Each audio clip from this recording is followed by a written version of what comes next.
Hello viewers, আসসালামু আলাইকুম। Welcome back to my channel. আপনারা সবাই কেমন আছেন? আশা করি সবাই ভালো আছেন।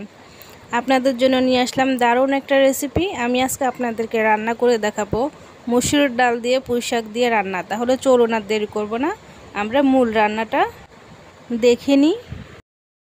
বসিয়ে দিলাম কড়াই, দিয়ে দিলাম পরিমাণ মতো তেল, দিয়ে দিলাম পেঁয়াজ কুচি, একটু ভেজে নিব। একটু পানি দিয়ে দিলাম, সামান্য একটু রসুন বাটা, একটু হলুদের গুঁড়া, একটু মরিচ গুঁড়া, একটু ধনিয়ার গুঁড়া, সামান্য পরিমাণ লবণ দিয়ে এখন মশলাটাকে ভালো করে কষিয়ে নিলাম। দিয়ে দিলাম মসুর ডালটাকে এখন নেড়ে চেড়ে ভালো করে কষিয়ে নিব। এখন দিয়ে দিলাম 1 কাপ পানি।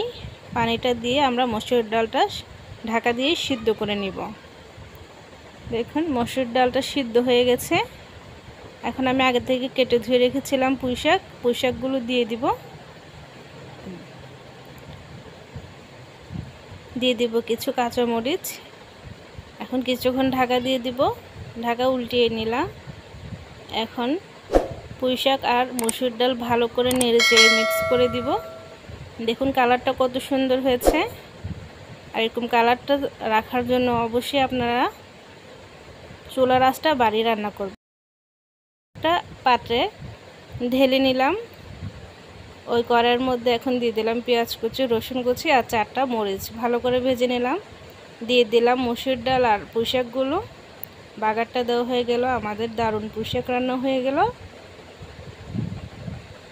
তো ভিউয়ার্স, আমার ভিডিও ভালো লাগলে অবশ্যই আপনারা বাসায় ট্রাই করবেন।